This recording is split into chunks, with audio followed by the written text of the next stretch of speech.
কাজ হইছে, আমি আরেক কালেকশনে আসছি। ওকে। হ্যাঁ, যেই টাকা আমি খরচ করে আসছি তার থেকে বেশি আমি উসুল করে যাব এবার ইনশাআল্লাহ। মামার বাড়ি রসের হাড়ি। Game starts now. হ্যাঁ বন্ধু বল। না, এই তো ঈদে একটু মামার বাড়ি আসছিলাম আর কি। বন্ধু, মোর ধারে মোর এক আত্মীয় আইয়া কইছে মই যাতে হেরে মেহেন্দি লাগাইয়া দি। ওমা লাগাই দেওয়ার পর মোরে হে 2000 টাকা দিয়া দিছে। কি?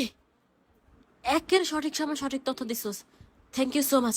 আসসালামু আলাইকুম মামি, কি খবর? আরে কাশি, আবার এতদিন পরে আসলাম। দেন মামি কান্দি আমি কইরা দিই। এবার আসলে দেরিতে আইছে কেন হইছে আমার এক বান্ধবী বুঝছেন বিয়া আছিল। উমা হেদির আবার গুলশানে বিয়া হইছে। এমন সালামি খাইতাছে কিন্তু এত টাকার মধ্যে হেরাই দি বলো। তারা আবার ফোনে টাকা দেয় বিকাশে, ক্যাশও দেয় না। দেন ফাতিল দামাই জাদি। আমি থাকতে কাম করবেন এটা কি হয় মামি কোন? আচ্ছা মামি ওই মামা কই এবার মামারে দেখতাছি না কোনোখানে। তোমার মামা তো এয়ারপোর্টে গেছে, তোমার ছোট মামা না আইবে আমেরিকা থেকে। আসল কোপটা তো এদিকেই মারবো, বিদেশি ডলার না লইয়া কি আর আইতাছে। আরে কই যাও? ওই মামি আসতেছিলাম আমি একটু। আরে বসো, অনেকদিন পরে আসলে, একটু বসো কথা বলি। আচ্ছা আচ্ছা ঠিক আছে। হ্যালো, হ্যাঁ বল কেমন আছিস? এই তো না রে, আমার আর সালামির কালেকশন কিসের, আমি ফ্যামিলির বড় তো বুঝিসই তো। কি তোর ফুপিকে তুই বিকাশে রিকোয়েস্ট মানি করেছিস, সে একসেপ্টও করে নিয়েছে? এই যুগে এখনো এত মডার্ন মামি ফুফিরা হয়? যাক ভালো।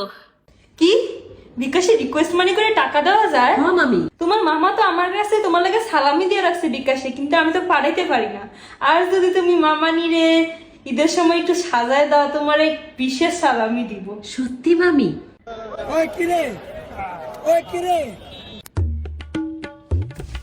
আরে শোনো, হ্যাঁ মামি কোন? আজকে কিন্তু এই বাসায় তোমার দুলাভাই আপু তারা সবার দাওয়াত, সবার পায়ে সালাম করে সালামিটা লইয়া যাইও। ঠিকই তো কইছেন। আর শুনো, এগুলা ছোটবেলায় আমরাও করতাম। এর মধ্যে অন্যতম আসিল মামি খালার কামে সাহায্য করে টাকা আদায় করন।